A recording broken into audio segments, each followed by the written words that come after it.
about it. Religion has actually convinced people that there's an invisible man living in the sky who watches everything you do. It's better to know the truth. I remember my mum only lied to me about one thing. She said there was a God, and If you believe you're in a long-term relationship with an all-powerful space daddy who will, after you die, party with your ghost forever,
An American woman who converted to Islam immediately after 9/11. Find out why. Meet her next. Servando May, the 19-year-old Canadian Muslim, discovered the role of Islam in her life after the September 11th attacks. And early last year, she took is one involving a man who the feds say wanted to blow up a federal building, the Finley building in Springfield, Illinois. Now, this is the suspect. His name is Michael Finton.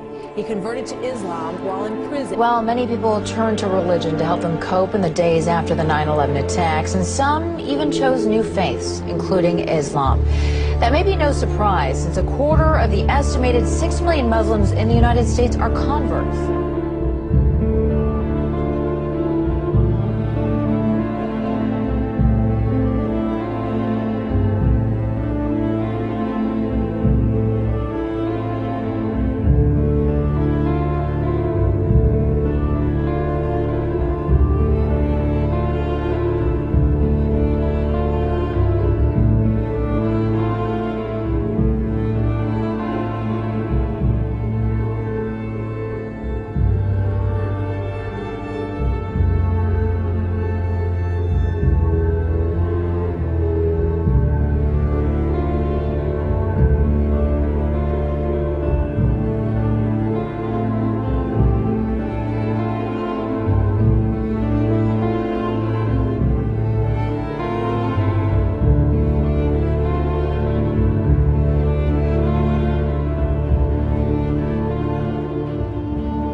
One of the quickest ways to become a best-selling author is just to apostate from Islam and write a horrible book about Muslims or Islam. And suddenly you're on all these talk shows and you become an expert on Islam.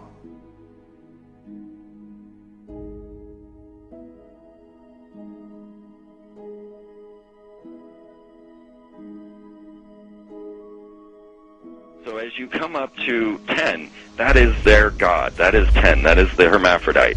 But if you stop at 9 and you skip to 11, skipping God, then you are a Luciferian. Because 11 is the number of the magician. It's the one step above. Once you have accomplished the tree of life, you are now the magician. You are one above 10. But they're doing it by skipping God. That's the symbolism of 9/11.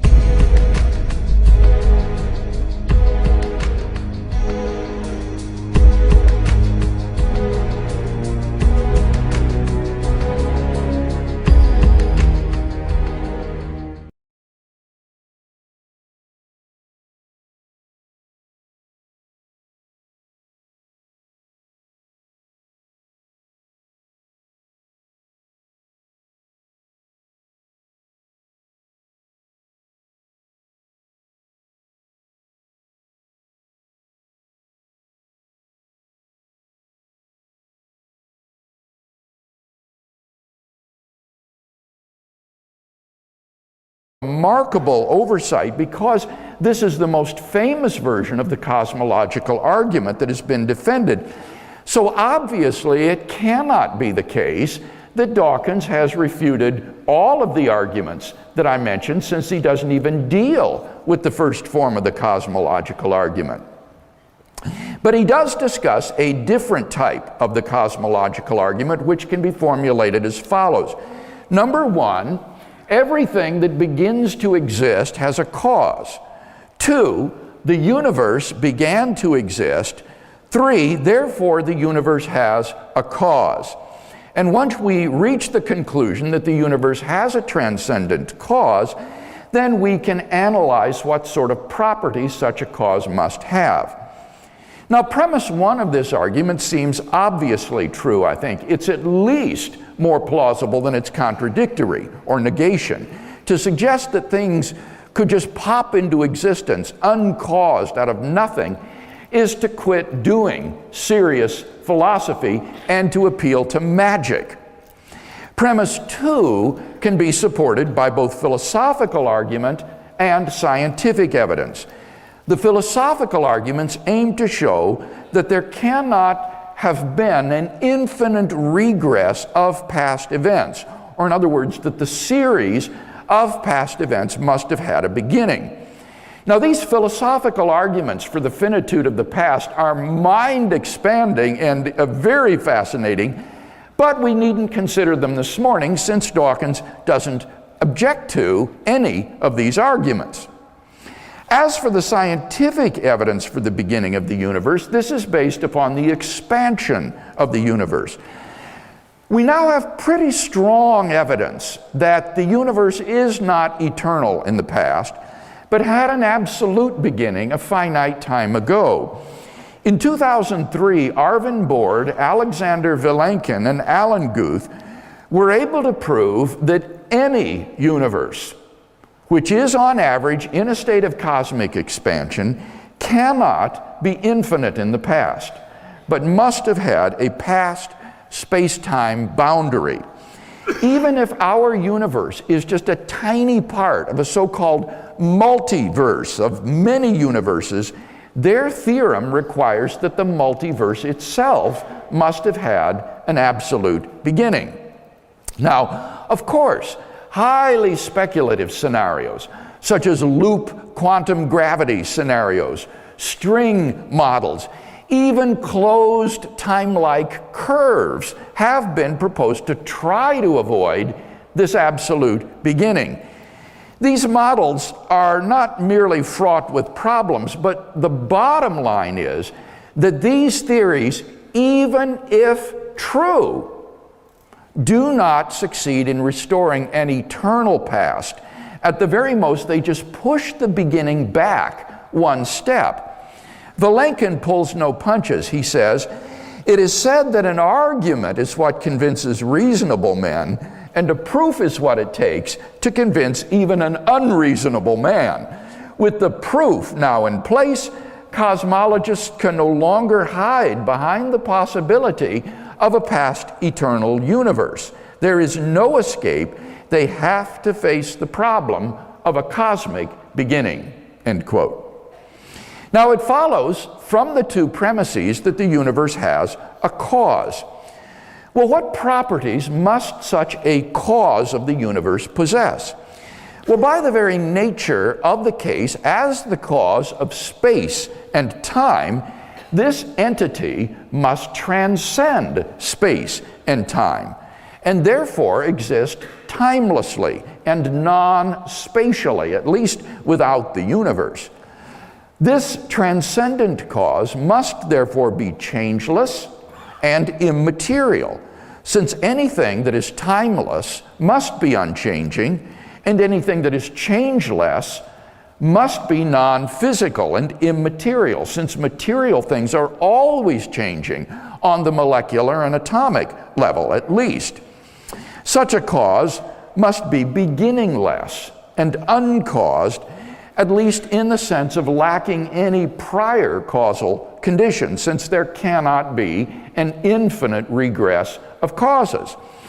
Occam's razor, which is the principle that says we should not multiply causes beyond necessity, will shave away any further causes, since one cause is required to explain the effect. This entity must be unimaginably powerful, if not omnipotent, since it created the universe without any material cause. Finally, and most remarkably, such a transcendent first cause is plausibly personal.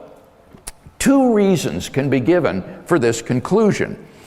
First, the personhood of the first cause is implied by its immateriality and timelessness. The only entities which could possibly possess such properties are either unembodied minds or else abstract objects like numbers. But you see, abstract objects don't stand in causal relations. The number 7, for example, can't cause anything. And therefore it follows logically that the transcendent cause of the origin of the universe is plausibly an unembodied mind.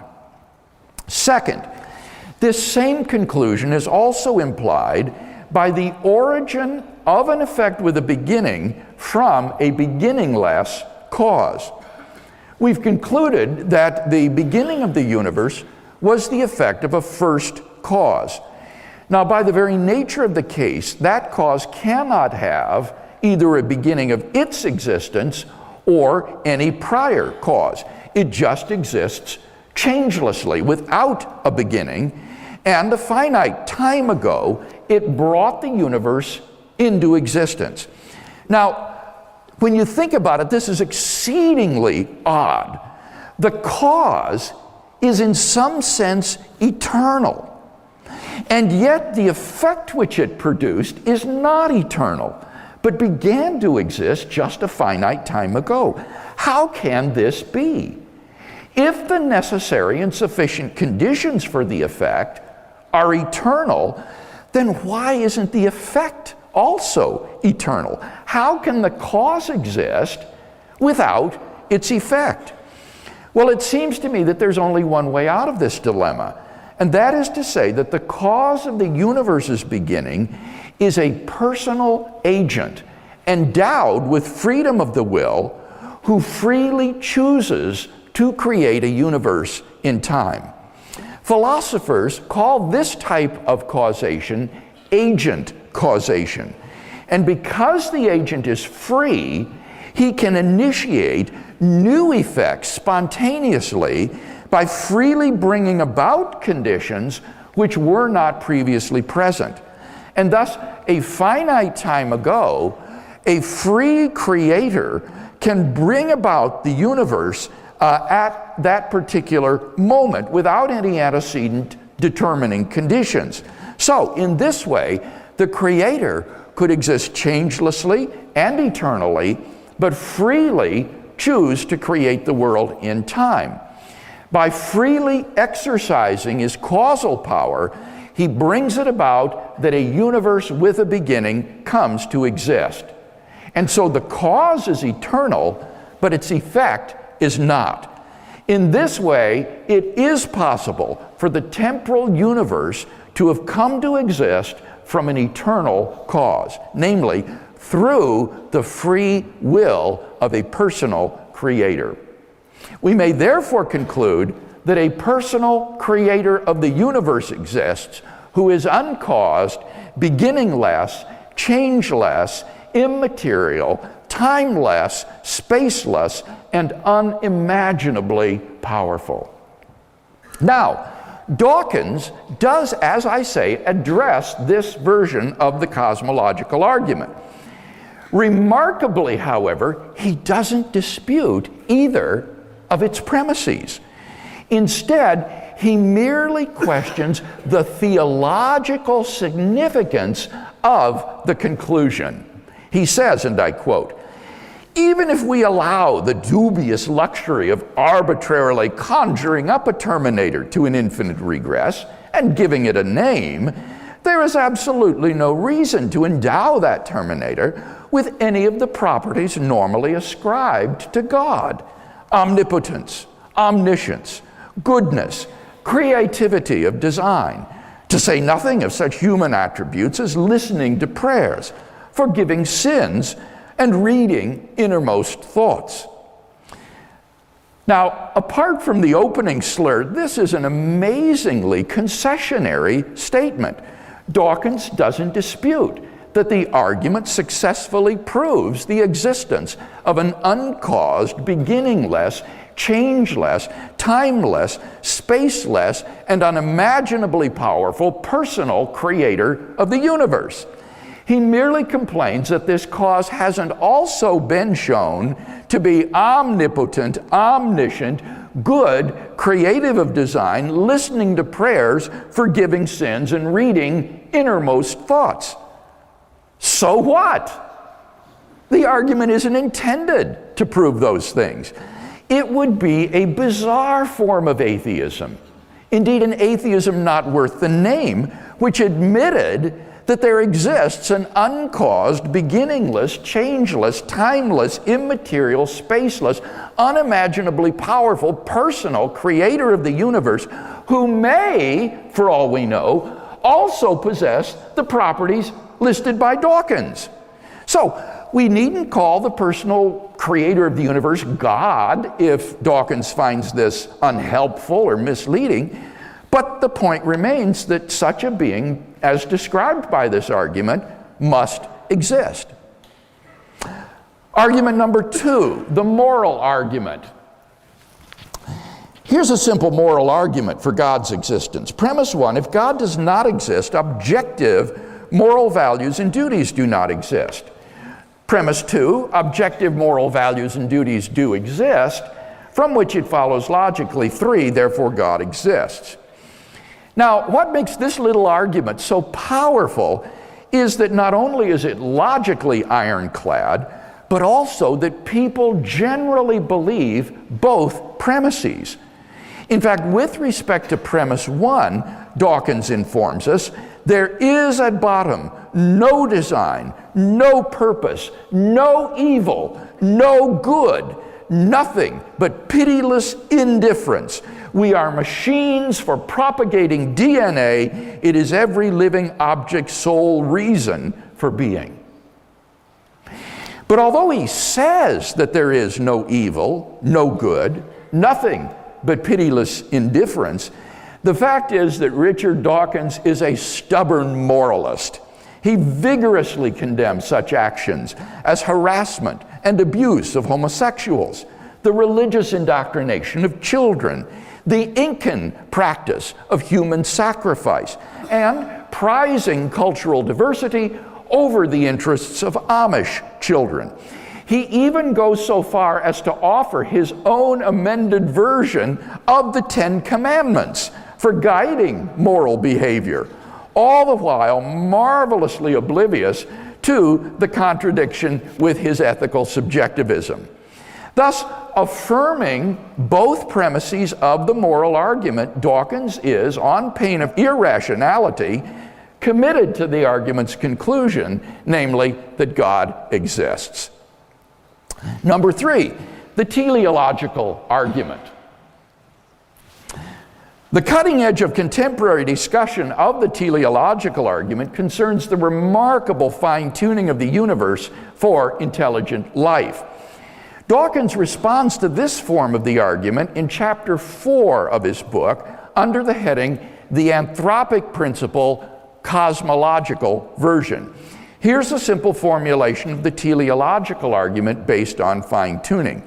Premise 1, the fine-tuning of the universe is due to either physical necessity, chance, or design. 2, it is not due to physical necessity or chance. 3, therefore, it is due to design. Now, with respect to premise 1, I'd better explain what is meant by fine-tuning. The expression does not mean designed. Otherwise, the argument would be obviously circular. Rather, during the last 40 years or so, scientists have discovered that the existence of intelligent life depends upon a complex and delicate balance of initial conditions given in the Big Bang itself.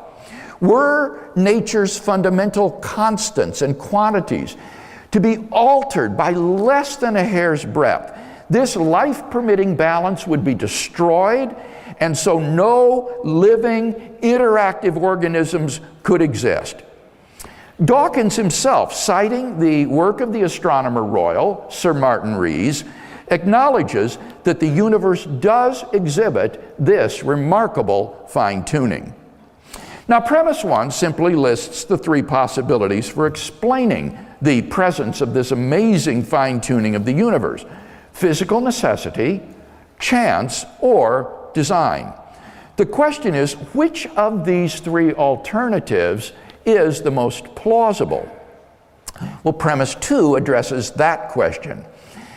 The first alternative, physical necessity, is extraordinarily implausible because the constants and quantities are independent of the laws of nature.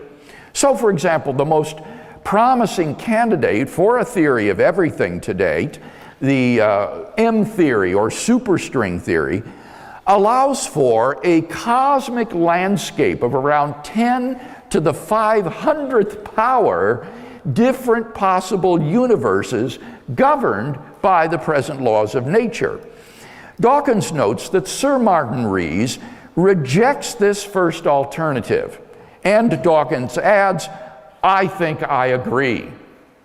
So, what about the second alternative, that the fine-tuning of the universe is due to chance?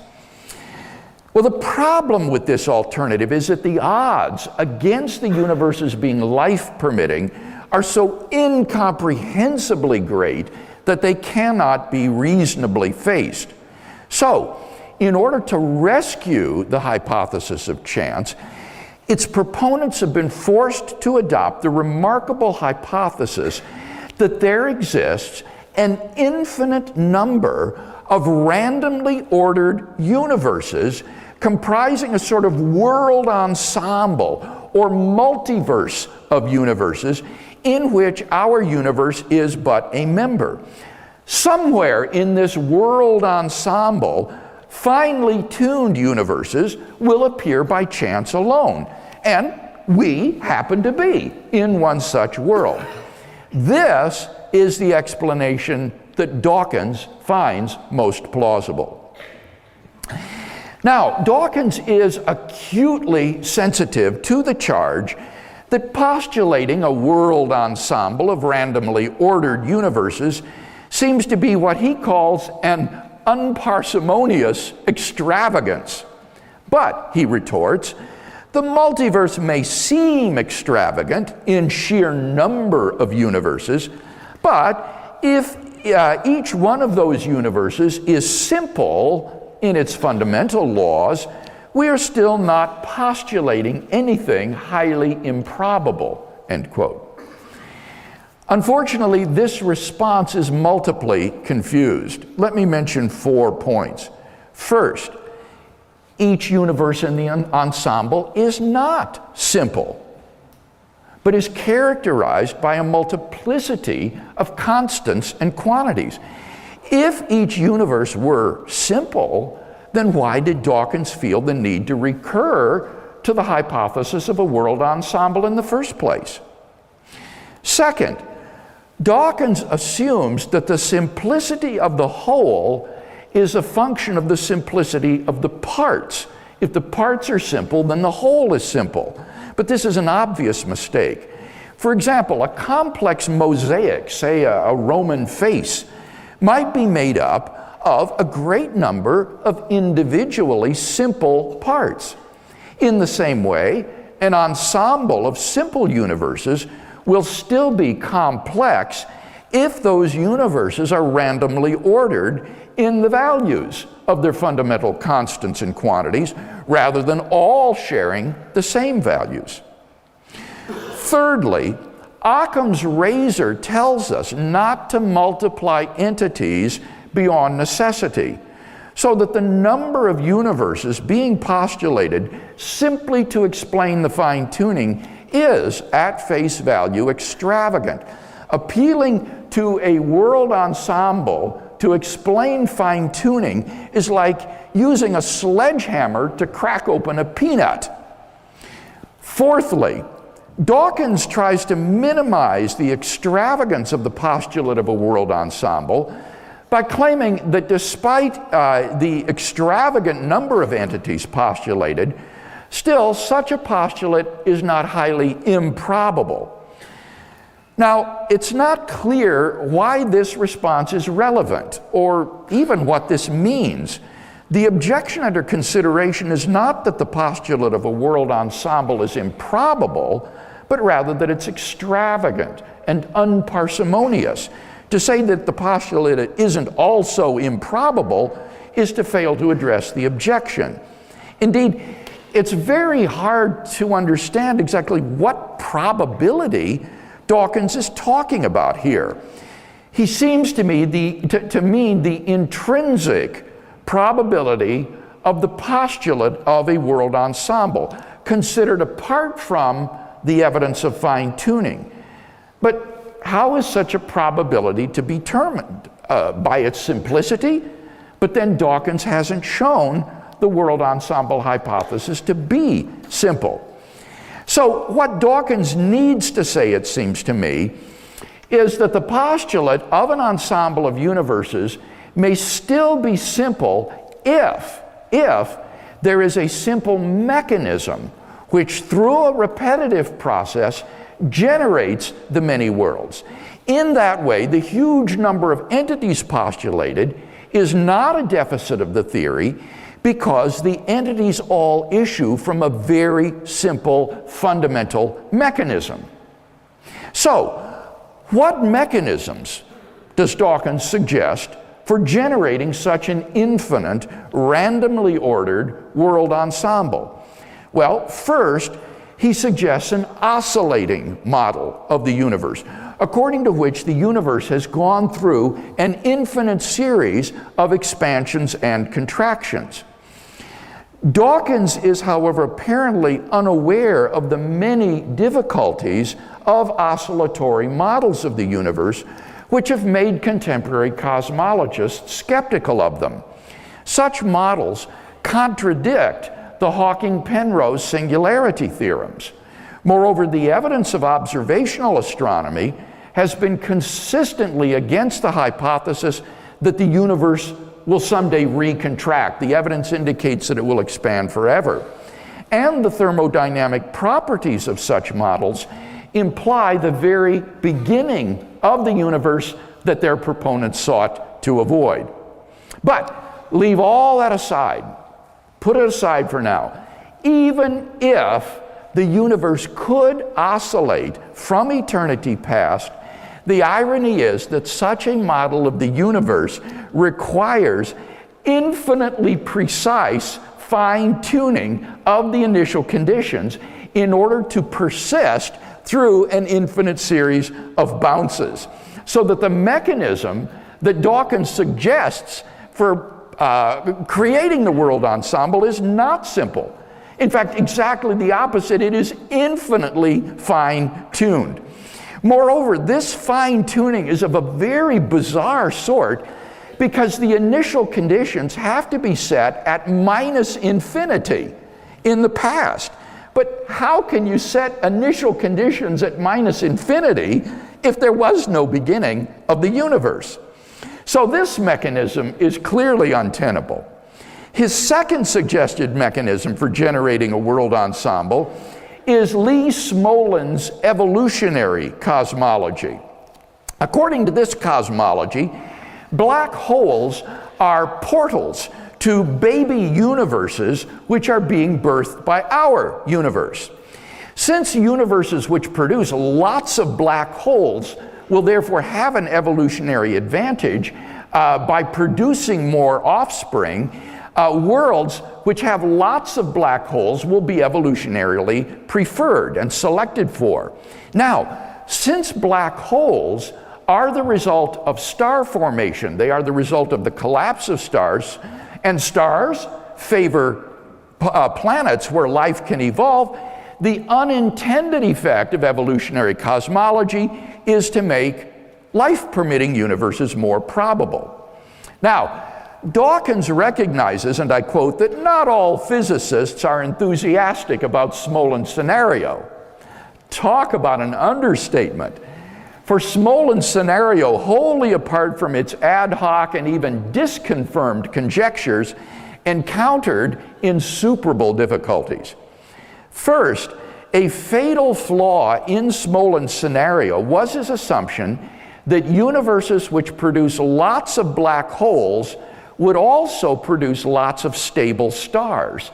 In fact, it turns out that the exact opposite is true.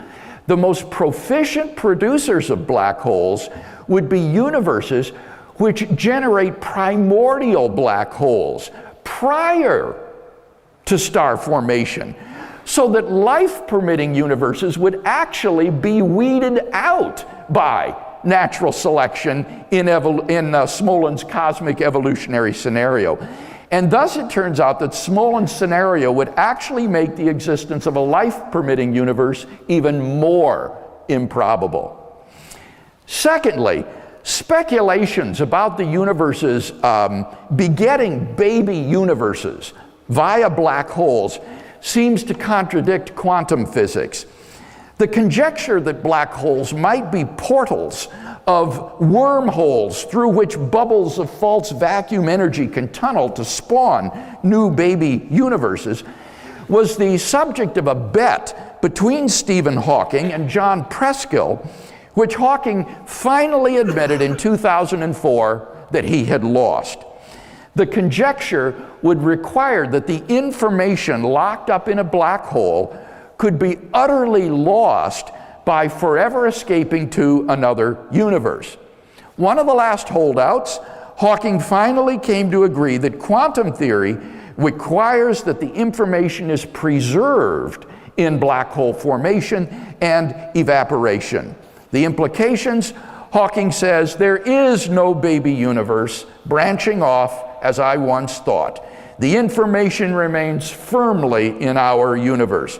I'm sorry to disappoint science fiction fans, but if information is preserved, there is no possibility of using black holes to travel to other universes, end quote.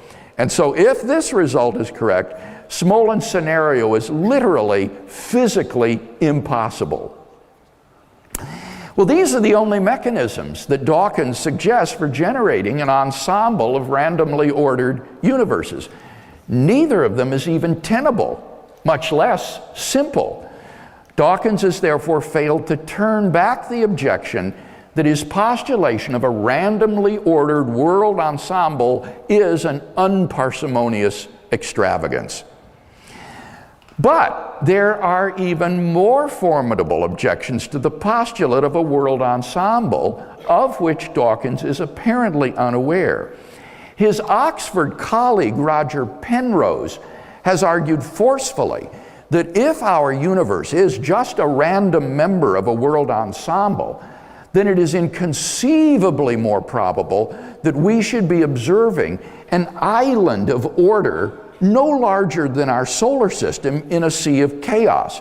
Observable universes like those are simply much more plenteous in the world ensemble than worlds like ours, and therefore ought to be observed by us.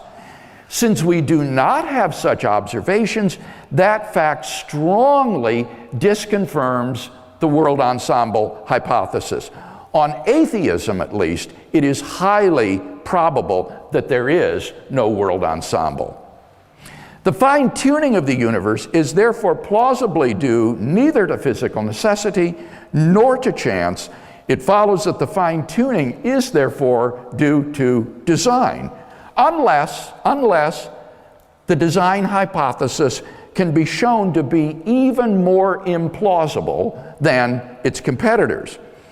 And Dawkins does in fact contend that the alternative of design is indeed inferior to the many worlds hypothesis. Summarizing what he calls the central argument of my book, Dawkins insists that even in the admitted absence of a strongly satisfying explanation for the fine-tuning in physics, still the quote-unquote relatively weak explanations we have at present are self-evidently better than the self-defeating hypothesis of an intelligent designer. Really? What is this powerful objection to the design hypothesis that renders it self-evidently inferior to the admittedly weak world ensemble hypothesis? Well, here it is.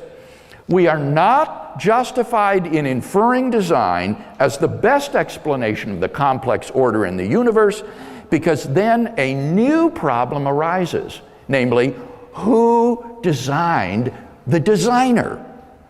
Now, notice that Dawkins never even thinks to ask who designed the world ensemble. because he mistakenly thinks that it's simple and so doesn't need a designer. But this question, who designed the designer, is apparently supposed to be so crushing that it outweighs all the problems with the world ensemble hypothesis. Dawkins' objection, however, has no weight for at least two reasons.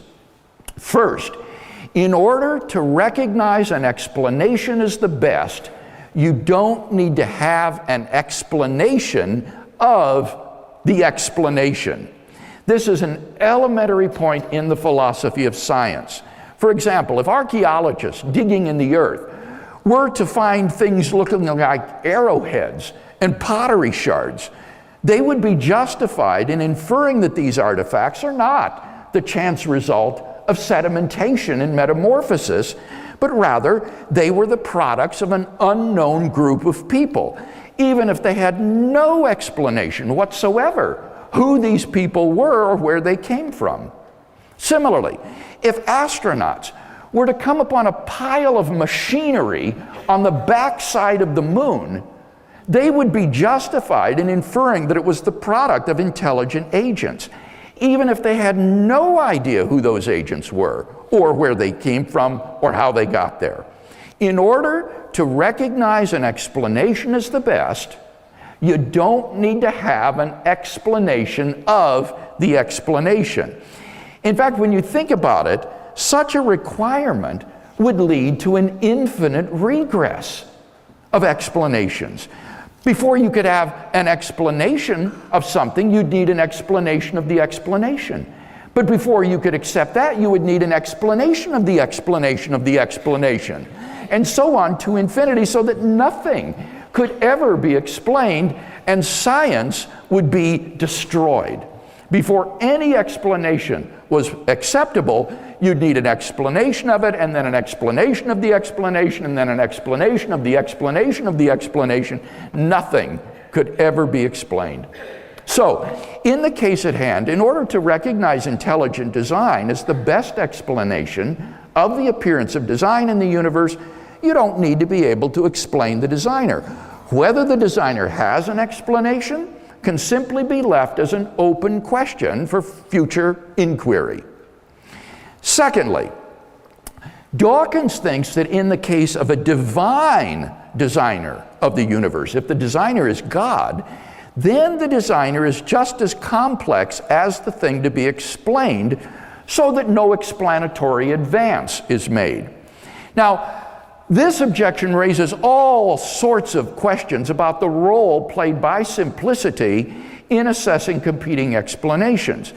For example, there are many other factors than simplicity that scientists weigh in determining which explanation is the best, such as explanatory power, explanatory scope, plausibility, and so forth. An explanation which has, for example, broader explanatory scope may be less simple than a rival explanation, but still be preferred because it explains more things. Simplicity is not the only or even the most important criterion for assessing theories. But again, leave those questions to the side. Dawkins' more fundamental mistake lies in his assumption that God is just as complex an entity as the universe. That is plainly false. As a pure mind without a body, God is a remarkably simple entity. A mind or a soul is not a physical object composed of parts. In contrast to the contingent and variegated universe, with all its inexplicable constants and quantities, a divine mind is startlingly simple. Dawkins protests a God capable of continuously monitoring and controlling the individual status of every particle in the universe cannot be simple. Well, this is just confused. Certainly, a mind may have complex ideas, but the mind itself is a remarkably simple, non-physical entity. Dawkins has evidently confused a mind's ideas, which may indeed be complex, with a mind itself, which is an incredibly simple entity, being a non-physical substance which has no parts. Therefore, postulating a divine mind behind the universe most definitely does represent an advance in simplicity, for whatever that might be worth. Dawkins' central argument thus fails to show that the alternative of design is in any way inferior to the many worlds hypothesis. Indeed, his smug and self-congratulatory attitude about this pitiful argument, sustained even in the face of repeated correction by prominent philosophers and theologians like Keith Ward and Richard Swinburne, is marvelous. Therefore, of the three alternatives before us, physical necessity, chance, or design, the most plausible of the three is an explanation of the fine-tuning given by design. Finally, the ontological argument. The next argument to be discussed by Dawkins, and the last that I have time to review, is the famous ontological argument. The version that I presented stems from Alvin Plantinga. It's formulated in terms of possible worlds semantics. Now, for those of you who are unfamiliar with the terminology of possible worlds, let me explain that by a possible world, I do not mean a planet or a universe or any kind of concrete reality. Rather, a possible world is simply a complete description of reality, or a way the world might be. To say that God exists in some possible world is just to say that there's a possible description of reality which includes the statement, God exists, as part of the description. Now, in his version of the argument, Plantinga conceives of God as a being which is maximally excellent in every possible world. Plantinga takes maximal excellence to include such properties as omniscience, omnipotence, and moral perfection. A being which has maximal excellence in every possible world would have what Plantinga calls maximal greatness. And now Plantinga argues as follows. Premise one: it's possible that a maximally great being, aka God, exists. Two, if it's possible that a maximally great being exists, then a maximally great being exists in some possible world. Three, if a maximally great being exists in some possible world, then it exists in every possible world. Four, if a maximally great being exists in every possible world, then it exists in the actual world. Five, if a maximally great being exists in the actual world, then a maximally great being exists. Six, therefore, a maximally great being, or God, exists. Now, it might surprise you to learn that steps 2 through 6 of this argument are relatively uncontroversial. Most philosophers would agree that if God's existence is even possible, then it follows logically that he must exist. The principal issue to be settled with respect to Plantinga's ontological argument is what warrant exists for thinking premise one, it's possible that God exists, to be true. Well, the idea of a maximally great being is an intuitively coherent idea, and so it seems plausible that such a being could exist. In order for the ontological argument to fail, the concept of a maximally great being must be incoherent, like the concept of a married bachelor. But the concept of a maximally great being doesn't seem to be even remotely incoherent, and this provides at least some prima facie warrant for thinking that it is possible that a maximally great being exists. Now, Dawkins devotes 6 full pages brimming with ridicule and invective to the ontological argument without raising any serious objection to Plantinga's argument.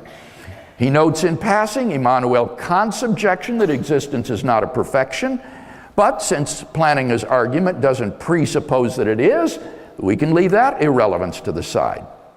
he reiterates a parody of the argument designed to show that God does not exist, because a God who created everything while not existing is greater than one who exists and created everything.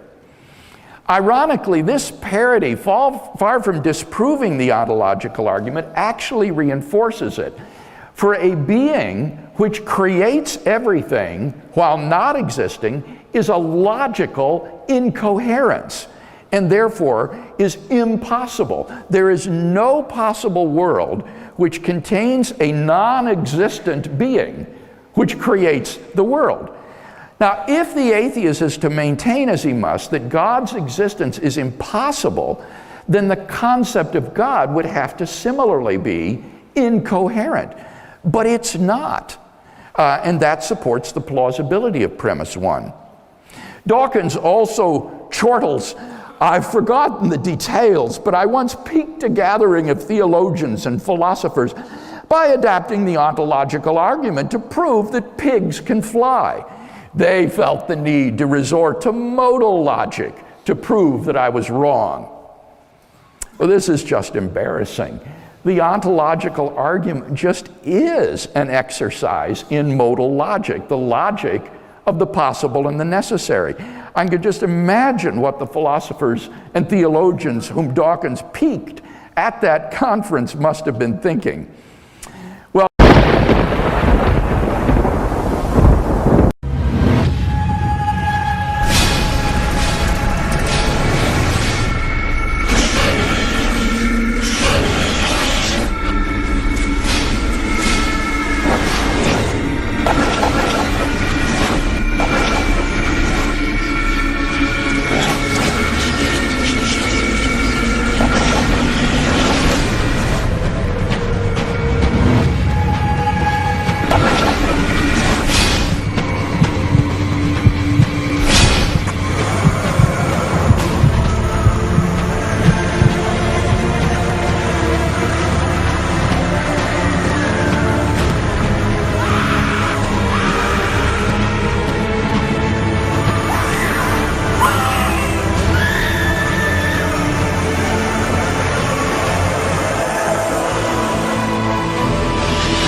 It's tough to drive down the expressway and see all the thousands of people who pass us. To drive by all the homes, or as I did yesterday, to fly over your community and see community after community, subdivision after subdivision filled with people who are going to hell.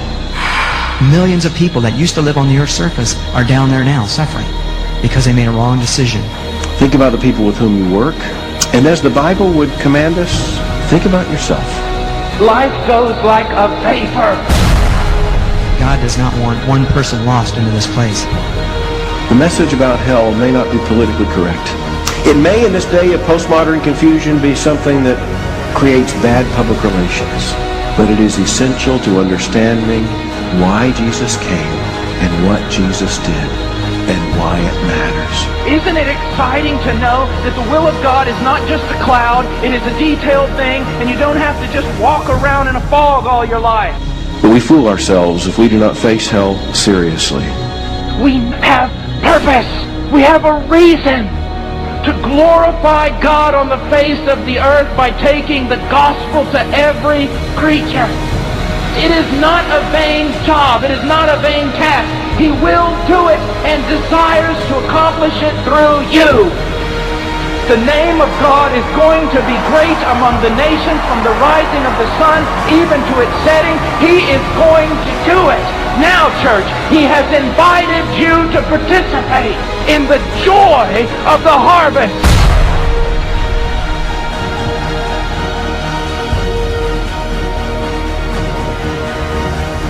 What a day it will be for those who left houses and lands and this and that and everything to serve their Lord on the foreign field. And what a day it will be for those like you who helped put them there.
The world has themselves convinced that this is a place that they are not going to. Every man devises. When men hear about the doctrine of hell, when they hear that there is a hell, even when they hear that few go to heaven, few there be that find it, they suppose, they contrive, they reason, they scheme.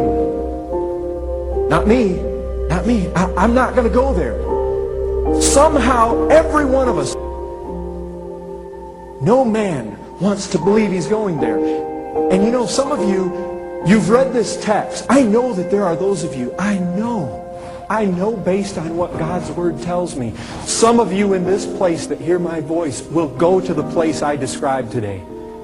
Some of you are headed there. You don't think you are, but even now you provoke God by your very attendance of His worship today. Because you have not Christ. You have no hope. You're without God. But you don't think you'll go there. You think that somehow you're going to reason. You're going to figure out, because of something that you have done or are doing or hope to do in the future, somehow you plan to miss that place. What is the horror of hell? You know what the biggest horror of hell is? The duration. How long it lasts. That's the most horrible part about it. I mean, if you ask me what is the most horrible, fearful part about hell, hands down, at a moment, I will say to you, the length of time that you're in hell, the fact that it goes on forever, that's what's so horrible about it. I mean, that's the worst part about it. He said that they will depart from me into everlasting fire. You see, the Bible's clear that they shall go away into everlasting punishment. That's talking about being punished for all eternity. I mean, 100 years from now punished, 1,000. I mean, a punishment that never ends is what everlasting punishment means. What does he say in verse 24?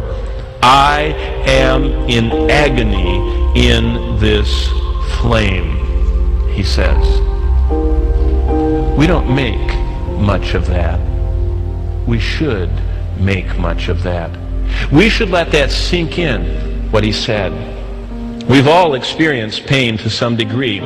We can know it makes a mockery of all our goals and desires. If you're in pain, you don't want to eat, you don't want to sleep, you don't want to do anything. You just shut down when you're in intense pain. Yet we don't seem to know pain as a little hint of hell. A little foretaste of what will befall those who do not know Christ. Pain is a grim reminder every day of what through Christ alone we can be spared from. It's a great reminder. God does not leave us with simply the mute fact of hell's physical pain. He tells us how real people will respond to that pain. He is literally warning. He says, first of all, there'll be weeping. In verse 28 of Luke 13. Weeping. Think about that concept in hell. Weeping is not something we get a grip on. It's something that grips us. When you hear someone weeping, recall how you were affected the last time you heard someone weep. Remember how you were moved with compassion. You wanted to protect and restore that person. The Lord wants us to know and consider what an upsetting experience is for a person who's in hell. It says that verse 28, there will be weeping and gnashing of teeth. Verse 27 ends with, for those who never stop practicing iniquity. Weeping. Another response will be wailing. And we're going to get there momentarily. In Matthew 13 it says at verse 42, while weeping attracts our sympathy, wailing frightens and offends us. It is the pitiable bawl of a soul that's seeking escape, a person who's experienced hurt that's beyond repair. In hell, it's eternally unrepairable. So they wail. They weep because of their pain. They wail because of their hopelessness.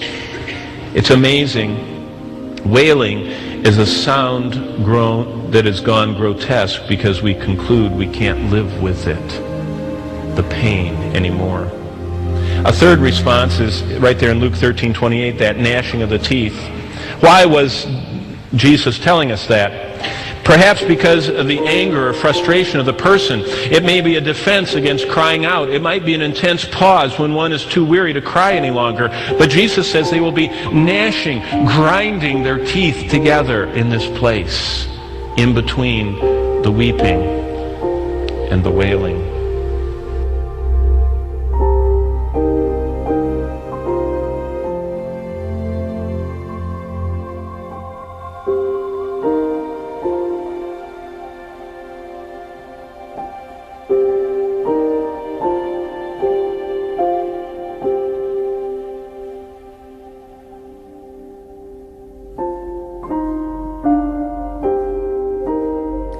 Approximately 100 million people will die between now and the 20th of February next year. 100 million people. That's staggering. If you do the mathematics, that comes out to about 3 people every second are passing into eternity. That fast, souls are going out of this world into an eternal hell or an eternal joy. And God's Word says most of those are on the broad way to destruction. Christ is the only way to the Father. Those who are Buddhists in this world are passing into damnation. Those who died practicing Muslims are going. One of those cliques has your name on it. Think about it. Another, and another, and another, and another, and another. They are passing off into eternity right now. And another, and another. When you take your next breath, in the time it took, more souls are passing off into eternity. Men walk around, they say peace and safety. Peace and safety. And the Word of God says then sudden destruction. It takes hold on them. Then they have these plans. If we could bring up the damned from hell right now, what would they say to us? I never thought to go here. I never thought hell would take me. I thought I had it figured out. It took me in a moment. It took me when I didn't expect it. As another. They're passing off into eternity. They did not expect hell to take them when it did. You will be screamed at every moment, and you will be completely alone. It is the place of contradiction.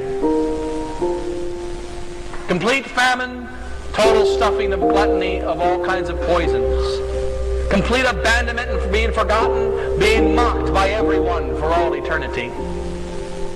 There shall be the mockery, the opposition of every opposite pain and every opposite experience that can be had in a negative way on earth shall be had to its perfection in hell. And at the same time,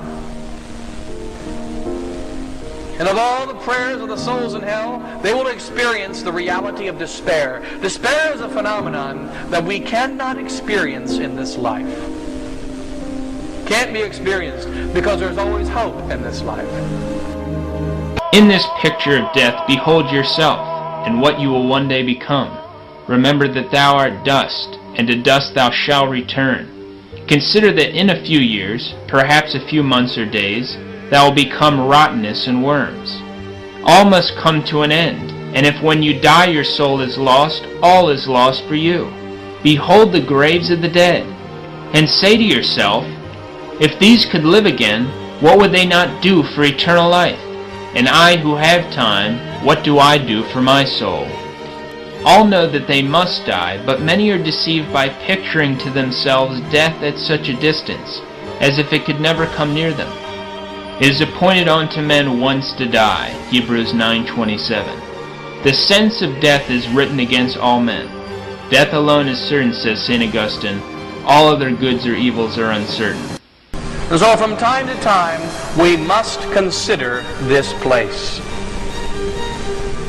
The day of consideration of the coming of Christ for the majority of souls.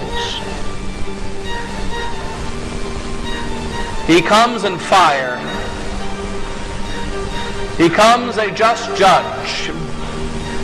For the soul that finds itself in the state of mortal sin and meets with death, that soul is damned for all eternity. And that soul, at the moment of death, meeting that death in the state of mortal sin, will never be forgiven. There shall never be a reprieve of any kind. There shall never be mercy for that soul.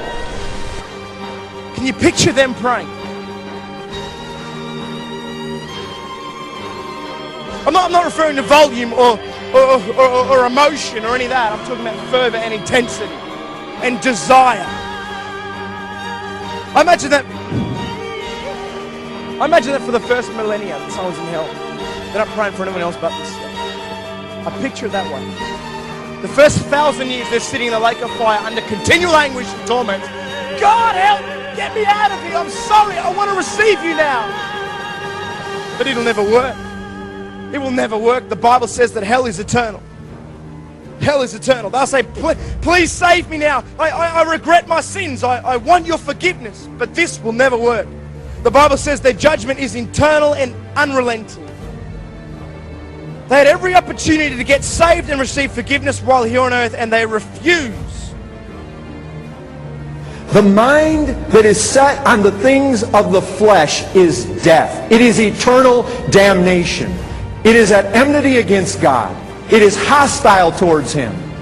I can pretty much describe accurately those of you who are right now on the broad way of destruction.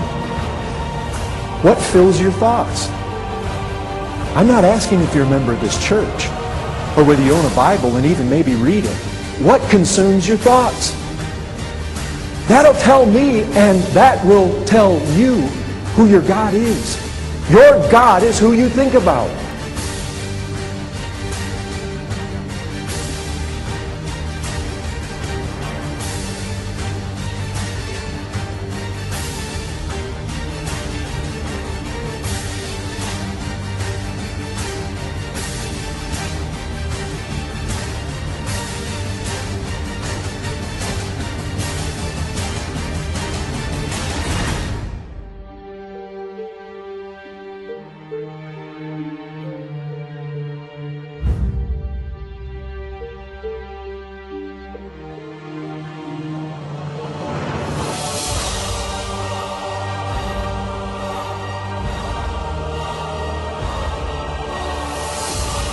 For I will not hear the prayer. I will turn my face away from thee.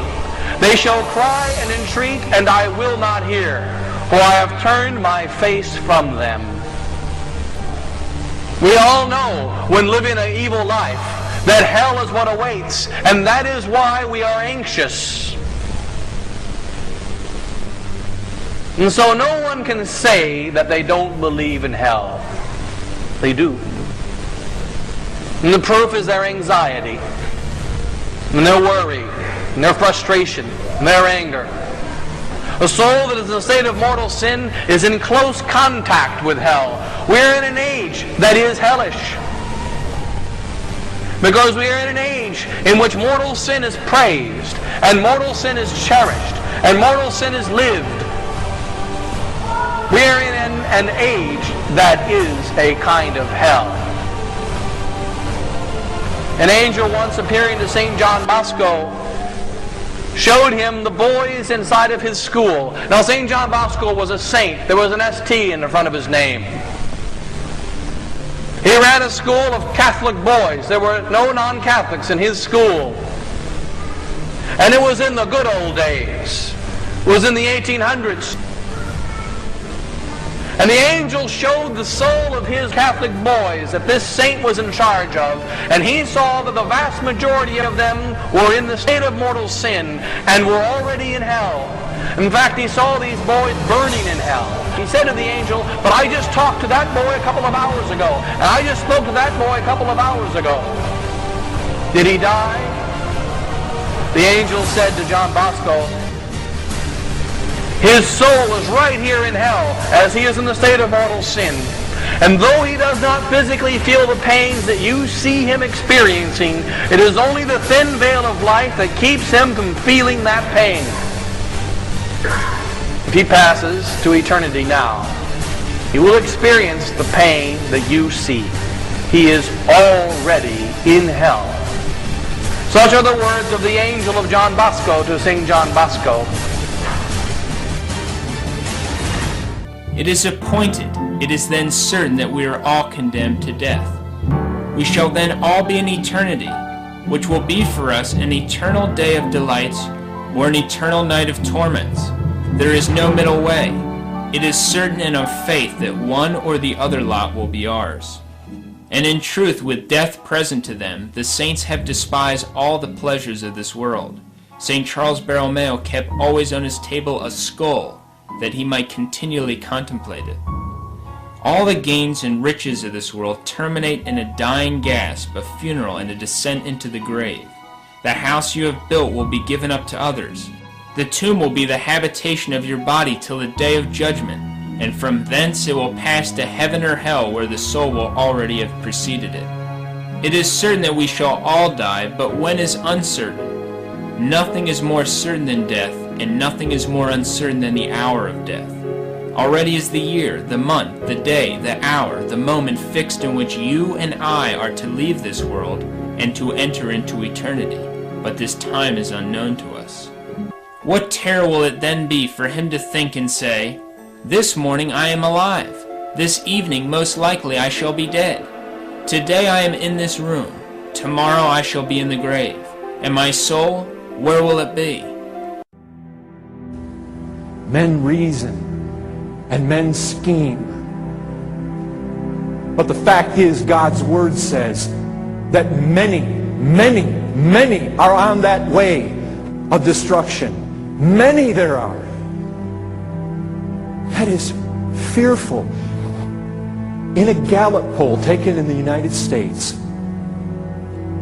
less than 4% of Americans believe that they might go to hell.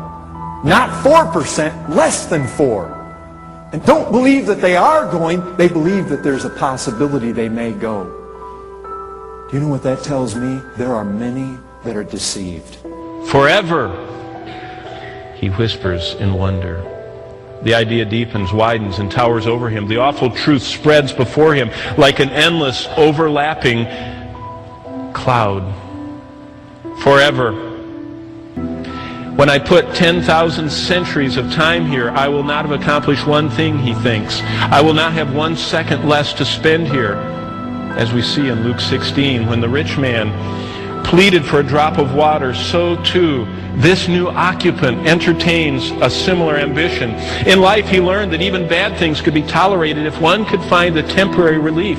Perhaps even in hell, he thinks, if he could rest from one moment to the next, perhaps it would be more tolerable. He learns, though, as Revelation 14 tells us, that the smoke of his torment will go up forever and ever, and that he will have no rest, day or night. That's what the Bible says. Think about what that means, no rest, day or night. Thoughts of this happening to people we know, people that are just like us, is too terrifying to entertain for very long. That's why we don't talk about it. That's why it's not a popular thing. I think that's tragic. The idea of allowing someone to endure such torture for eternity violates the sensibilities of even the most severe judge among us. We as humans can't entertain that thought. But our thoughts of hell will never be so unmanageable as its reality. That's worse than our thoughts. We must take the doctrine of hell seriously and make sure we are practically affected by it. A hard look at hell should alter your estimation of sin. For hell is the byproduct of a life that is lived and ends in its sin. We know much about hell. Look at our modern stories, our modern movies.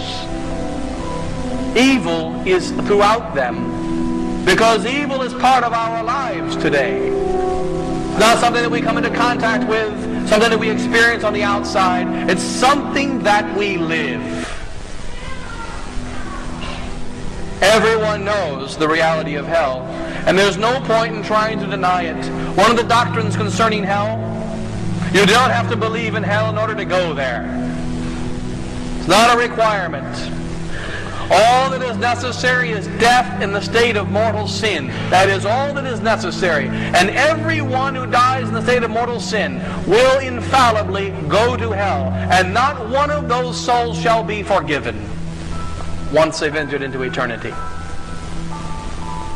St. Gregory the Great, who became Pope in the year 590 AD, died in the year 604 AD, so a little more than 1,400 years ago.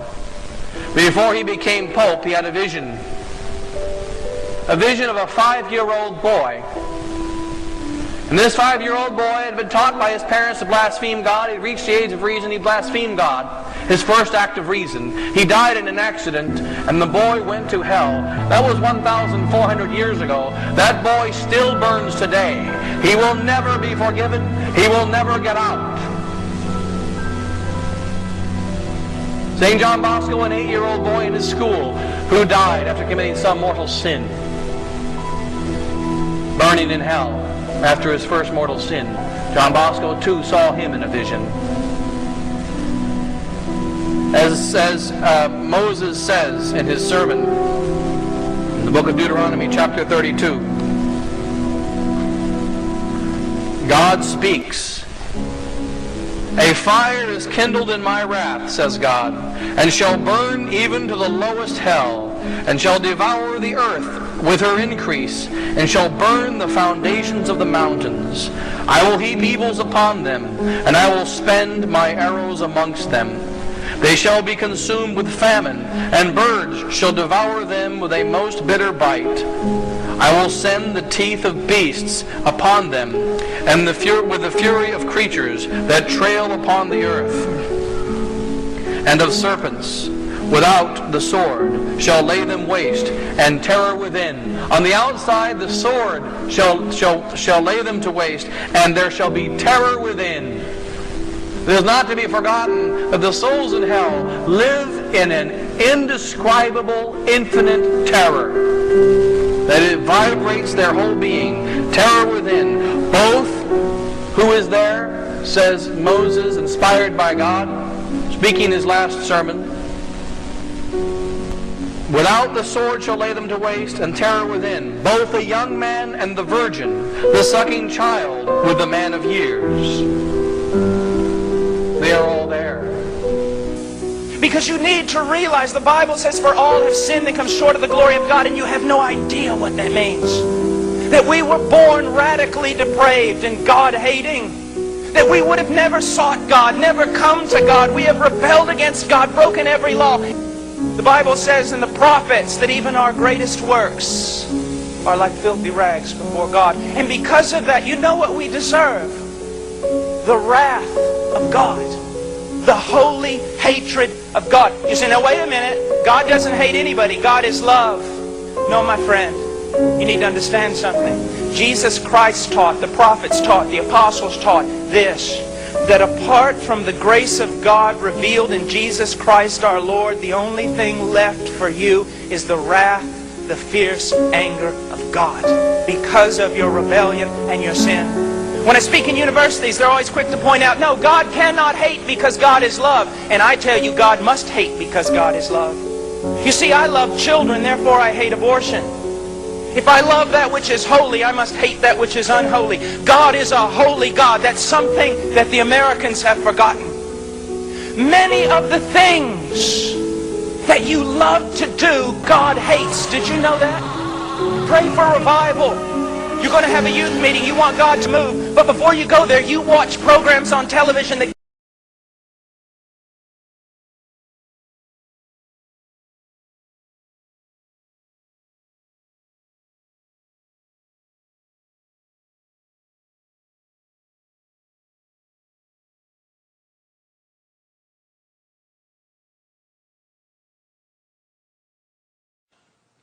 Now, Dr. Harris says, but we can imagine creatures being in the worst possible misery, and it's obviously better for creatures to be flourishing. The well-being of conscious creatures is good. Well, of course it is. That's not the question. We agree that all things being equal, flourishing of conscious creatures is good. The question is rather, if atheism were true, what would make the flourishing of conscious creatures objectively good? Conscious creatures might like to flourish, but there's no reason on atheism to think that it would really be objectively good. Now here, Dr. Harris, I think, is guilty of misusing terms like good and bad, right and wrong, in equivocal ways. He will often use them in non-moral senses. For example, he'll say there are objectively good and bad moves in chess. Now that's clearly not a moral use of the terms good and bad. You just mean they're not apt to win or produce a winning strategy. It's not evil what you've done. And similarly, in ordinary English, we use the words good and bad in a number of non-moral ways. For example, we say Notre Dame has a good team. Now, we can hope it's an ethical team, but that's not what's indicated by the win-loss record. That is a different meaning of good. Or we say that's a good way to get yourself killed. Or that's a good game plan. Or the sunshine felt good. Or that's a good route to East Lansing. Or there's no good reason to do that. Or she's in good health. All of these are non-moral uses of the word good. And Dr. Harris's contrast of the good life and the bad life is not an ethical contrast between a morally good life and an evil life. It's a contrast between a pleasurable life and a miserable life. And there's no reason to identify pleasure, misery with good and evil, especially on atheism. So there's just no reason that's been given on atheism for thinking the flourishing of conscious creatures is objectively good. But Dr. Harris has to defend an even more radical claim than that. He claims that the property of being good is identical with the property of creaturely flourishing. And he's not offered any defense of this radical identity claim. In fact, I think we have a knockdown argument against it. Now, bear with me here. This is a little technical. On the next to last page of his book, Dr. Harris makes the telling admission that if people like rapists, liars, and thieves could be just as happy as good people, then his moral landscape would no longer be a moral landscape. Rather, it would just be a continuum of well-being whose peaks are occupied by good and bad people or evil people alike. Now, what's interesting about this is that earlier in the book, Dr. Harris explained that about 3 million Americans are psychopathic. That is to say, they don't care about the mental states of others. They enjoy inflicting pain on other people. But that implies that there's a possible world which we can conceive in which the continuum of human well-being is not a moral landscape. The peaks of well-being could be occupied by evil people. But that entails that in the actual world, the continuum of well-being and the moral landscape are not identical either. For identity is a necessary relation. There is no possible world in which some entity A is not identical to A. So if there's any possible world in which A is not identical to B, then it follows that A is not in fact identical to B. Now, since it's possible that human well-being and moral goodness are not identical, it follows necessarily that human well-being and goodness are not the same as Dr. Harris has asserted in his book. Now, it's not often in philosophy that you get a knockdown argument against a position, but I think we've got one here by granting that it's possible that the continuum of well-being is not identical to the moral landscape. Dr. Harris's view becomes logically incoherent. And all of this goes to underline my fundamental point that on atheism, there's just no reason to identify the well-being of conscious creatures with moral goodness. Atheism cannot explain the reality, the objective reality of moral values. Sir, what do you have to say? Because I assure you, for my life, it has been no delusion. If you had been born in India, I dare say you would be saying the same thing about Lord Krishna and Lord Shiva. If you had been born in Afghanistan, I dare say you would be saying the same thing about Allah. If you had been born in Viking Norway, you would be saying the same thing about Wotan. If you had been born in Olympian Greece, you'd be saying the same thing about Zeus and Apollo. Now, the problem with this sort of argument is that if you say that because belief in God is occasioned or caused in this way, therefore that belief is false, you commit an elementary logical fallacy known to every intro to philosophy student called the genetic fallacy. The genetic fallacy is trying to invalidate a point of view by showing how that view originated.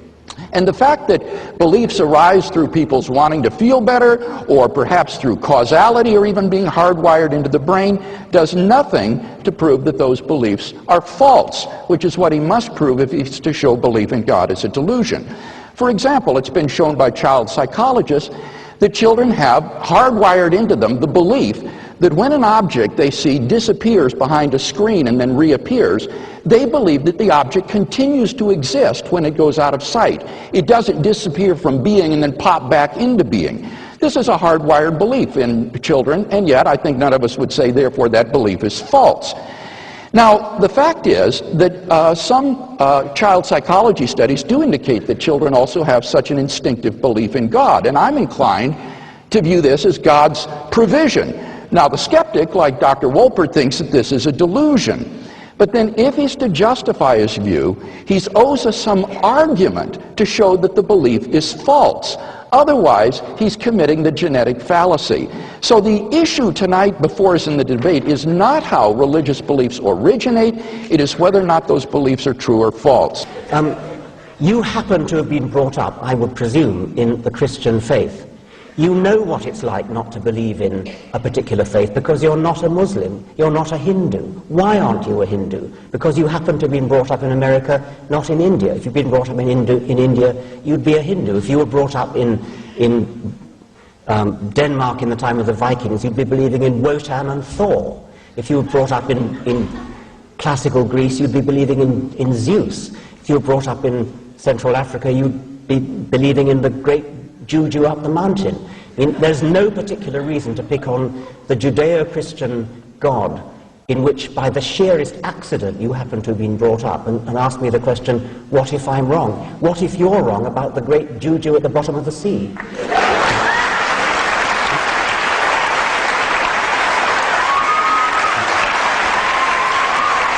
Why doesn't that commit the genetic fallacy of trying to say that by explaining how a belief originates, you thereby show the belief to be false?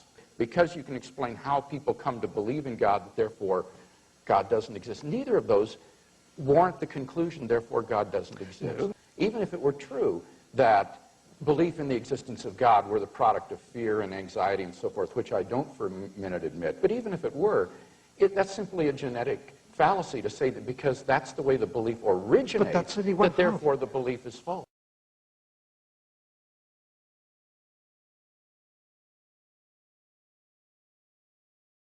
Obviously, I do not share your beliefs, and I think you are hallucinating. I don't doubt your sincerity. It's not every day that one atheist accuses another of cowardice for refusing to debate a Christian. It's even rarer when both are Oxford dons. Richard Dawkins, the world's most famous atheist, is facing that accusation because he has turned down an offer to publicly debate a man regarded by many as the world's leading defender of Christian belief. I don't care who you are, what community you come from, or what church you go to, or anything else. I want to talk to you, have a dialogue with you about the evidence one way or the other. We'll have a friendly conversation about it, and I'll win the argument. Hello, I'm Bill Craig. Pleased to meet you. We have a UK speaking tour which is being planned for October of 2011. Dr. Craig, you've debated the top atheist thinkers in the world on university campuses and at other events. What about a debate with Dawkins? The ultimate 747 gambit is a very serious argument against the existence of God. It is a patently logically invalid argument. And one to which I have yet to hear a theologian give a convincing answer, despite numerous opportunities and invitations to do so. Numerous opportunities and invitations to do so. He has resolutely refused to debate. Have you ever thought about having a debate with Richard Dawkins? He said, I wouldn't debate a religious person unless he were at least a bishop. And since Craig isn't a bishop... I would like to hear what's wrong with the arguments that I put forward. Nobody has actually said what's wrong with it. I would like to know why this is not an example of the new atheists doing what Lord Harries has described as avoiding the strongest possible arguments from the opposition. I have always said when invited to do debates that I will be happy to debate a bishop, a cardinal, a pope, an archbishop. Dawkins has debated academics, including, for example, John Lennox. But that I don't take on creationists. How old is the world? 13.7 billion years. I'm not advocating creation science here of any sort. I'm offering a philosophical argument for the existence of God, and it's quite consistent with having methodological naturalism within science. The Banana Man's partner, Kirk Cameron, was supposed to be debating with me on the Bill O'Reilly show. I, for once, departed from my usual rule, and my publisher persuaded me it was a good thing. I said, all right, I'll do it. And I don't take on people whose only claim to fame is that they are professional debaters. They've got to have something more than that. The letter that Dawkins sent back said, I don't know who William Lane Craig is. He is a philosopher. He's been published in many philosophical journals. He has similar credentials to A.C. Grayling. And while a debate with Craig might look good on Craig's resume, it wouldn't look good on mine. He won't debate perhaps the most armed example of Christian apologetics, if we can put it like that. Well, I think it would be a very good dialogue. I have published critiques of his arguments in the God Delusion, and so far as I know, he's not cared to respond to these either, even in print. Second problem with Dawkins' objections. They've got to have something more than that. I'm busy. Sorry. I'm busy. We have not managed to pull that one off. That has prompted some people, including an atheist philosopher at Oxford University, Daniel Kame, to accuse Richard Dawkins of cowardice in refusing to debate Jude. He has debated pastors, he has debated cultural commentators, he debated Pastor Ted Haggard. These are academic forums where one concentrates on the arguments and counter-arguments, the truth of the premises of those arguments and objections to them. Accordingly, in tonight's debate, I'm going to defend two basic contentions. First, we have to fight very hard to let people say things even if they're crazy. And let's face it, most of the people getting up in pulpits every Sunday or whatever day of the week are saying things that seem to us pretty crazy. You stand up for yourself. Stand up for myself. Exactly, yeah. I'm very happy to be debating Dr. Craig, the one Christian apologist who seems to have put the fear of God into many of my fellow atheists. All right.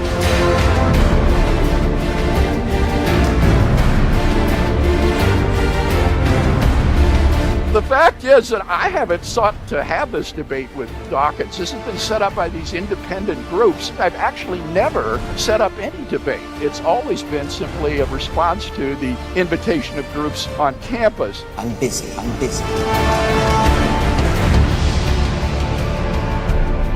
What they plan to do at the Sheldonian Theatre in Oxford is set up the stage for a debate format with an empty table, an empty chair, where Dawkins will be given the opportunity to the last minute to show up and join in the debate. But if he doesn't, then I'll simply give a lecture criticizing his arguments in the God Delusion against the existence of God.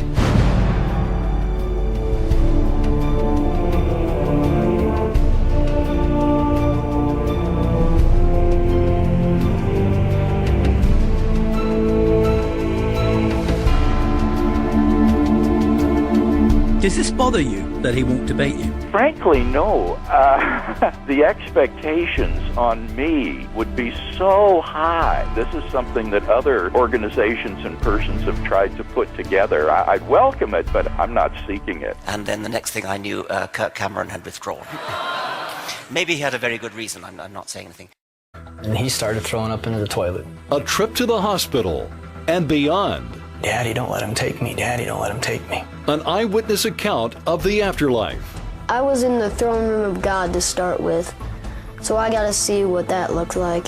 The authors of the book Heaven is for Real join us live on today's 700 Club.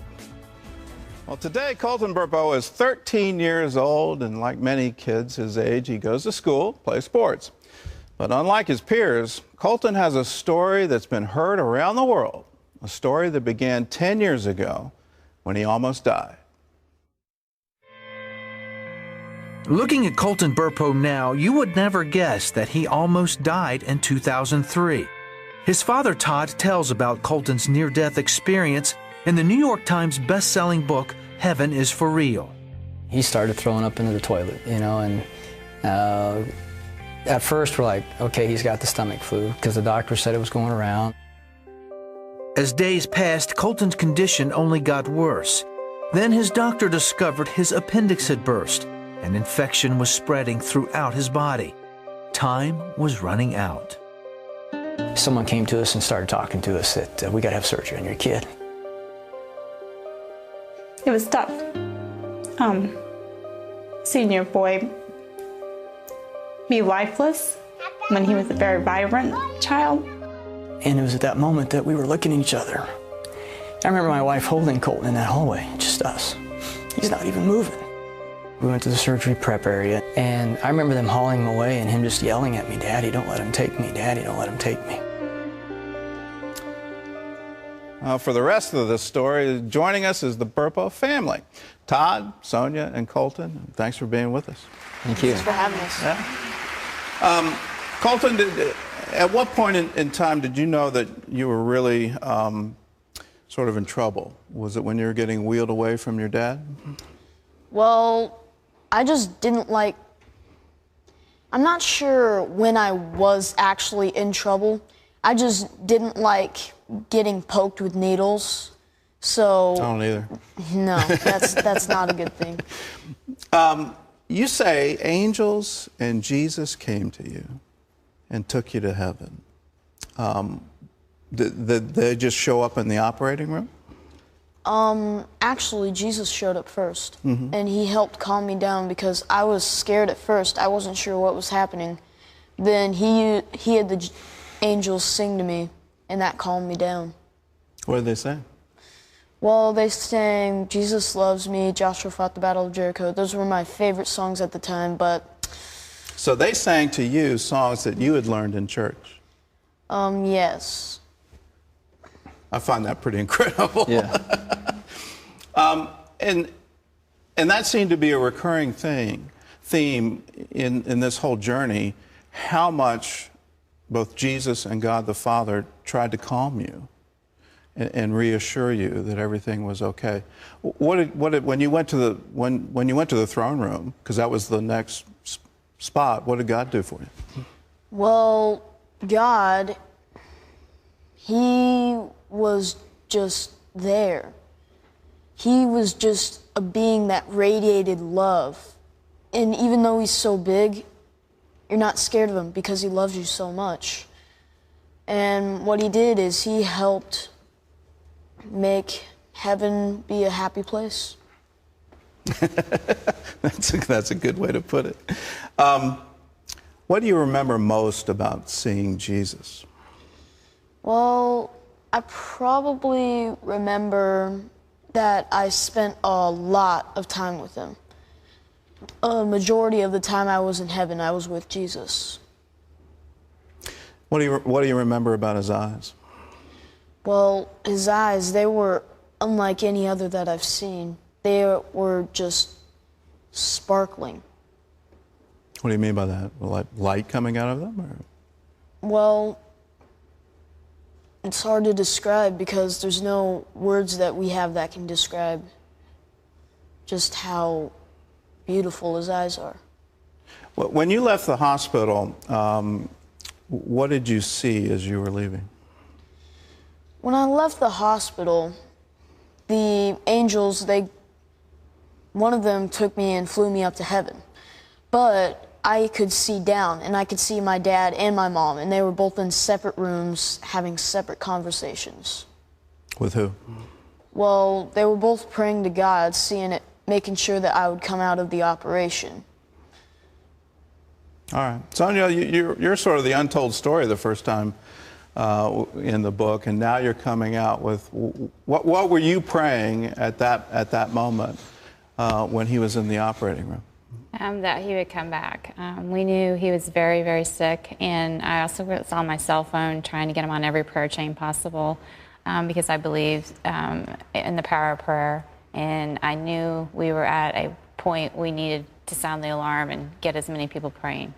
What was going on with you when the doctor was talking about how can we get him to another medical facility?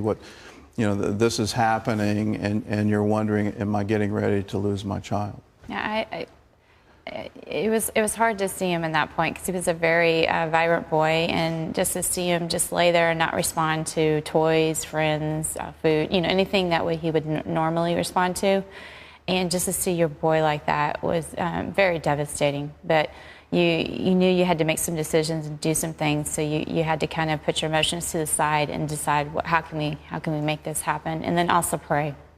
Well, what got you to the point where you said, okay, I've got to put things in motion. I've got to get them on prayer chains. I've got to get a lot of prayer going here.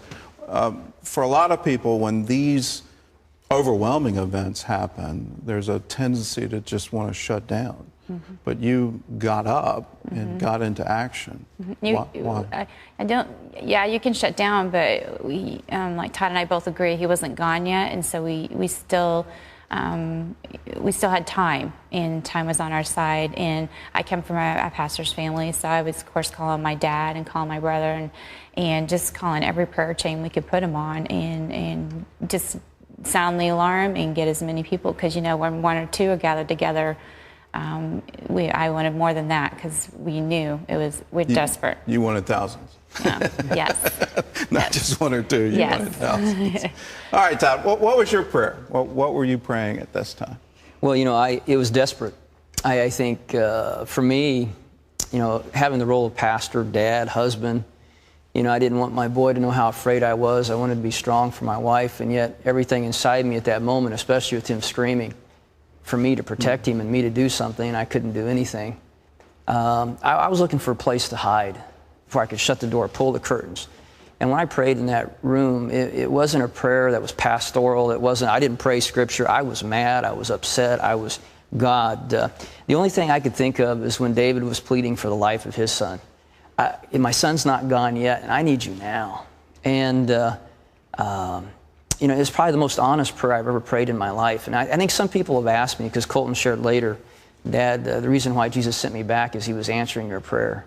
And people have asked me, why did God answer your prayer?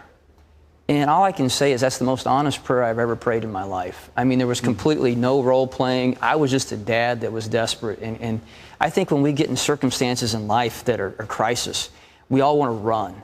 The question is, am I going to run away from God or run to God at that moment? And I would just run into him with everything I had. I just got to have you show up now. Yeah, I know for me, my daughter went through surgery. It wasn't as dramatic as what happened to you, but it was probably the hardest thing. Yeah. To see her rolled away on a gurney and wonder, is she gonna come back? Yeah. And where do you go with that? Yeah, it's not a time for a polished prayer. No, it's not. You're not in pastor mode. No, you're in God. I need you now, and I need you to show up now. Yeah. All right, we're going to have more. Jesus wasn't the only person Colton met in heaven, and we're going to have more, and we're going to prove to you that this story is true because he learned some things in heaven that he didn't know on earth. That's up right after this.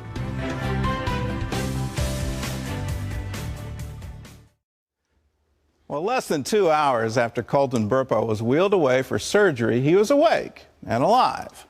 At that moment, Colton told his father that he almost died.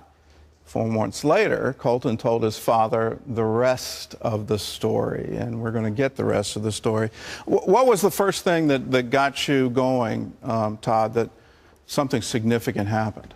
Well, when we were driving back through North Platte, we finally had maybe healed from the experience enough to kind of joke about it. We said, Colton, do you want to go back to the hospital? And he goes, oh no, send Cassie. You know, he offered up his big sister pretty quick, which we expected that. But he said, but Dad, you know, while I was there, the angels sang to me. And angels are not something that we discuss very often. Now, we have Bible stories in church, read Bible lessons. We talk about Jesus all the time. But angels, that totally was a very rarely talked about subject. You talk about angels maybe at Christmas time, the nativity story, but when he said they sang to him and he was very definite, that's what captured our attention, and we're like, okay, what did we miss? And then he said, well, Dad, you know, Jesus had the angels sing to me. And then when we asked him, well, where was Jesus? He's like, well, Dad, I was sitting on his lap. And that's where I was shocked. I'm like, well, how do you know that? And then when he started saying, well, Dad, I could see you, and then he started taking over the conversation. And then he talked to me about me being in that room all by myself. My wife at that moment didn't know where I was. Matter of fact, I'd slipped away. And when I came back to her and brought my stuff back, she was mad at me, like, where have you been? I've been out here all by myself. You haven't been around me. And her cell phone battery was about out, so can I use your phone? I never told her where I was. You don't brag about prayers like that, even to your wife. And then all of a sudden, here's my son. Dad, I saw you. Yeah, I saw you. And it was that desperate prayer. It was. When did you figure out that this wasn't just Jesus coming into the hospital room? Well, but this was something a whole lot more. This is about a week later. We went to the trip to Sonia's brother's house. Then we come back, and I wanted to go there because when he said he saw Jesus, you know, it was just burning in my mind. What did he look like? And so I started asking some questions. And again, Colton's a typical boy. Sometimes he wants to talk, sometimes he wants to play, but then all of a sudden he would just take over. I said, Colton, remember you said you saw Jesus? He goes, yeah. And all of a sudden he looks up at me and says, Dad, do you know Jesus' cousin baptized him? I go, well, yeah. Well, I saw him, and he's really nice. And then, do you know Jesus has a horse? And then he starts going on, and pretty soon this conversation just took off before I knew it. And then all of a sudden I'm like, wait a minute, you said you were in the hospital with Jesus, and wait a minute, did you go to heaven? He's like, oh yeah, I did, Dad. And that's when I first dawned on me that that's what happened. And I imagine a whole bunch of biblical passages started popping into your mind with each one of his statements. You're going, oh yeah, how would he know that? Exactly, and he would confirm stuff, you know, and being a pastor and knowing what was in the Bible and knowing what my preschool curriculum teaches and how he was going so much further beyond that, you're just like, okay, this didn't come from home, this didn't come from church, and it obviously came from something he experienced. Well, Colton, something else came where you met a sister you had never met before. Tell us about that. Well, she actually met me at the gates of heaven. She just ran out and hugged me. At first I was like, who are you? And then she told me who she was. But back when I was 3, I didn't like hugs, so... Do you like hugs today? Kind Not of so grown much? into it more, but... Not so much. No. Not so much. So she comes out and hugs you. How'd you know it was your sister? Well, actually, she's the one that told me who she was. Mm-hmm. I had no idea who she was. Who else did you meet? I met my great-grandpa, Pop, Mm-hmm. and then I also met King David, Samson, the apostles Peter and John, and Mary. Wow. You got quite a tour. How long were you there? Well, I'm not too sure how long, but when I came back to Earth, I told my dad I was up there for 3 minutes. There's no way I could have saw that in 3 minutes. So time sort of changes. Yeah. You know, the time that's passing here in a hospital room is different than the time that's passing in heaven. Yeah. Sonia, let me ask you, who is this sister? Between Cassie and Colton, we miscarried a baby. We didn't know it was daughter. We hadn't told the kids because how do you tell anybody you had a miscarriage? You don't wear a T-shirt that said I just had a miscarriage. And so when he told us that he had two sisters, it gave us such a healing. We thought we'd gotten over it, but we still had that hurt. And this has provided some healing and some. She's okay, and it's a she.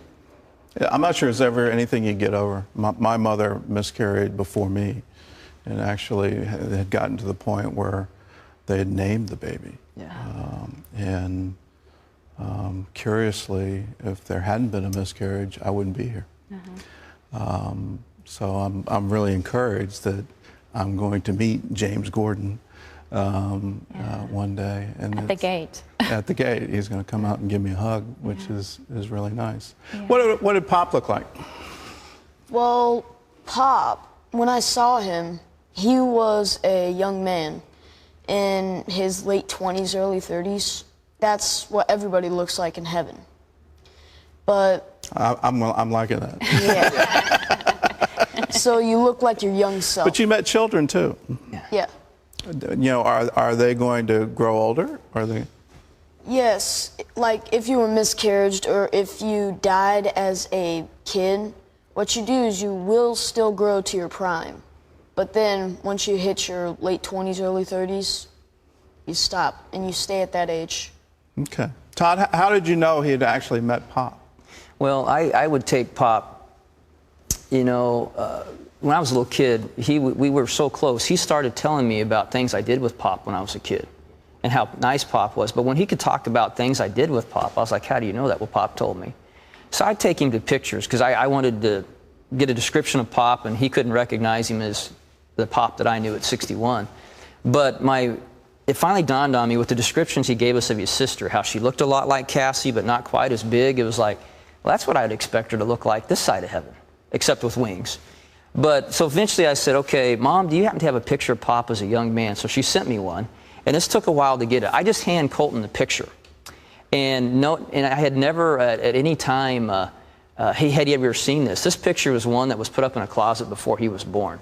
I just said, Colton, take a look at this. And it's a family picture. We have it in the book. And without even hesitating, Colton just stops and goes, hey, how did you get a picture of Pop? Right off, just like that. Huh. Now, there's no drugs, no teacher, nothing that could have spurred that memory. The only thing that could have answered it is he saw him. Wow.